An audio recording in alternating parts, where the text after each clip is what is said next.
Hello guys, ni wa muhungu wanyu Cassien. Igihe tugiye kubana muri iki kiganiro, ngiye kubabwira inkuru y'urukundo rwa Diane ndetse na Kevin. Mbahaye ikaze kuri KS Empire TV.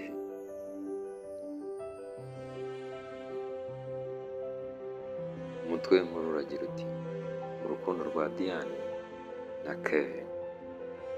Mu mujyi wa Kigali hari umukobwa witwa Diane.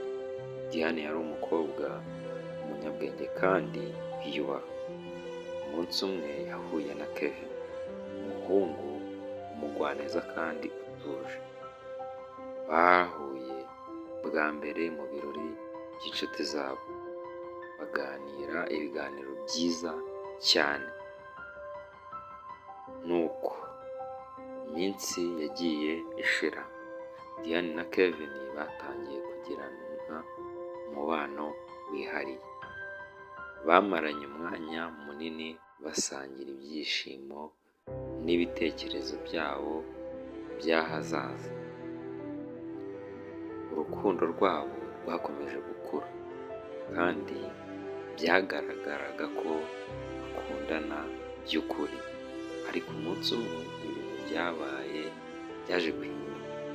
Diane yagiye kwa muganga kuko yari yibasiwe n'indwara itarasobanuka neza. Nyuma y'ibizamini byinshi, abaganga basanze Diane afite kanseri ifite ikigero gihanitse. Iyo nkuru mbi yakubise Kevin nk'inkuba, ariko yahisemo kumuba hafi, kumuha inkunga mu bihe by'ububabare no kwivuza. Iminsi yakomeje kugenda, Diane agenda arushaho kumererwa nabi.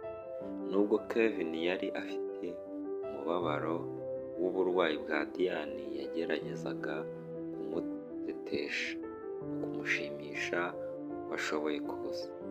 Buri gitondo yazanaga indabo nshya mu cyumba cya Diane, amwibutsa urukundo rwabo rw'agatangaza.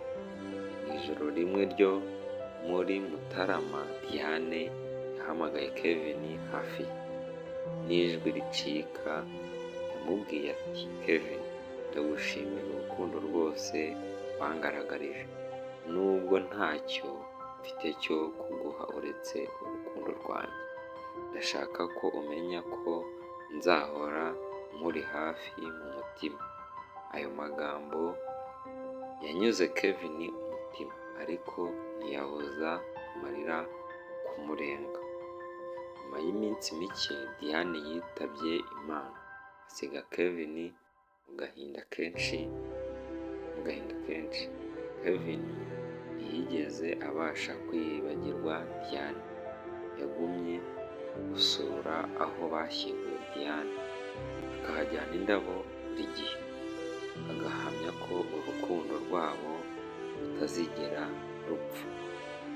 Urukundo rwa Diane na Kevin rwagaragaje ko nubwo ibihe bibi bishobora kuza, urukundo nyakuri ruracyabaho, rukanasigira urwibutso rudasanzwe abakundanye. Rero wowe usigaye ukurikira KS Empire, ndakubwira ko mu gihe ukiri kumwe na KS Empire TV, nta gihe utazabona inkuru nk'izi z'ubwenge. Ubushize nababwiye kuri iriya nkuru ya Kabatesi wakatiye umutipe, gusa mu bigaragara ni uko abamugereranije bashaka kuba bafite urukundo rwinshi, nubwo hari abakobwa babifite, gusa akenshi ntitukagendere ku butunzi bw'ibyiza. Rero njye mwabanaga ni Cassien. Uhurira muri comment mumbwira niba ikiganiro cyabanyuze, cyangwa niba hari ikintu bahinduraho, cyangwa hari ikindi gitekerezo wakidusangiza muri comment. Kora subscribe, share ku nshuti zawe. Ndabashimiye. Ciao. Hasta la vista.